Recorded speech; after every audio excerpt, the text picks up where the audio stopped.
The folk hero Tom Bombadil was thought to be the oldest living being in existence, possibly alive before the coming of the Valar and shaping of the world. An immortal being capable of powerful magic with seemingly limitless mastery over any area he inhabited, Tom lived for thousands of years in Middle-earth, becoming a figure of legend for the races of the continent. Yet despite such extraordinary abilities, Tom was seemingly bereft of ambition, content to live his life in nature and pursue his own humble adventures, completely indifferent to the world outside his realm. By the Third Age, he settled in Eriador by the Withywindle River, known to locals as an eccentric but cheerful man in a blue jacket, yellow boots, and feathered cap. Master of wood, water, and hill, Tom spent his days walking through the old forest, singing songs, and interacting with the creatures dwelling in his domain. During one of his more famous adventures, an innocent stroll along the Withywindle turned into a day of challenges when the beautiful river spirit Goldberry sprang up to pull on Tom's beard, playfully dragging him into the water. Goldberry was the daughter of the river woman, and while her origins were uncertain, some thought her a minor water spirit Maya, or perhaps the daughter of a Maya, whose essence was tied to the Withywindle. After freeing himself from her grasp, the troubles continued when Old Man Willow, an ancient tree, tried to wrap himself around Tom, only to be rebuffed and admonished. Bombadil then faced Badger Brock, who pulled him into an underground tunnel, but again Tom escaped. Finally, he faced an attack by terrifying Barrow-wights, undead creatures set loose upon the world by the Witch King of Angmar centuries earlier. In all four of these assaults, Tom simply spoke some words to secure his release or frighten away the enemy, as his voice held a great power to sway others. After surviving this harrowing journey, Tom returned home, but could not stop thinking about the beautiful river spirit he met, and so the next day marched down to the river and asked Goldberry to attend a feast. Soon enough they were married, with Old Man Willow, the Badger folk, and other forest creatures attending the wedding. Throughout his travels, he charmed birds and animals with his enchanting voice, and by the end of the Third Age, befriended some of the local hobbits and men who lived near the old forest, including Farmer Maggot, the hobbits of Buckland, and the owner of the Prancing Pony Inn, Barlaam Butterbur of Bree. When the Dark Lord Sauron marched his armies in the War of the Ring, the lands around the old forest were swept up in the chaos, starting when the hobbits Meriadoc Brandybuck, Peregrine Took, and Samwise Gamgee escorted their friend Frodo Baggins on a perilous but crucial quest to bring the One Ring of Power to the Council of Elrond in the city of Rivendell. Leaving the Shire, they attempted to move through the old forest, but quickly came to danger when Merry and Pippin were caught by Old Man Willow and dragged into his roots. Fortunately, Tom Bombadil came to the rescue, ordering their release.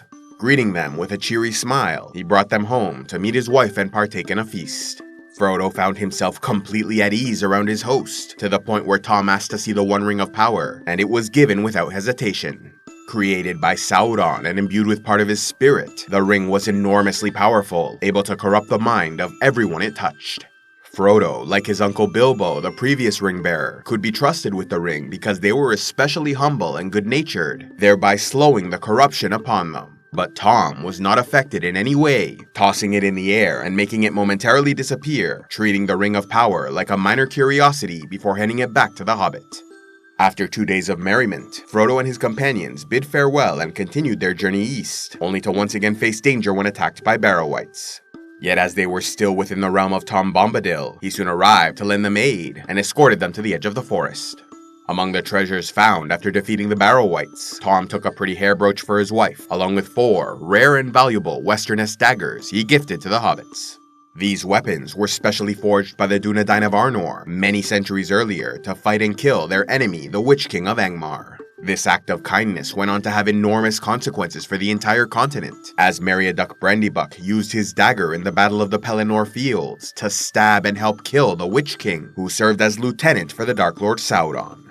After arriving in Bree, the ponies of the hobbits were frightened and broke loose, eventually finding their way back to Bombadil, who took care of them until sending them to work for the owner of the Prancing Pony in Bree.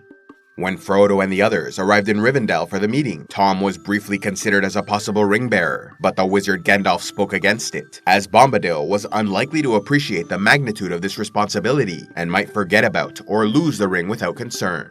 As the war continued, Frodo and Sam went on to help destroy the One Ring in the fires of Mount Doom, while Merry and Pippin fought with the allied armies, contributing to their victory against the Dark Lord. When it was over, Gandalf accompanied the four hobbits on their journey home, but temporarily parted company when they reached the Old Forest, as the wizard visited Tom Bombadil, who proved as happy and inscrutable as ever. Though the Fourth Age saw many like Gandalf, Frodo, and others leave Middle-earth, Tom Bombadil remained, with two of his more famous adventures written into the Red Book of Westmarch by Samwise Gamgee.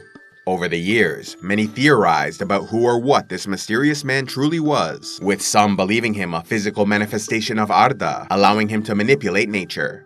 Others, meanwhile, say he was a counterpoint to the Ungoliant, another immortal being who took the form of a great spider with an insatiable hunger, so powerful she once defeated the first Dark Lord Morgoth in battle. Perhaps both of these creatures were among the nameless things born into the world upon its creation.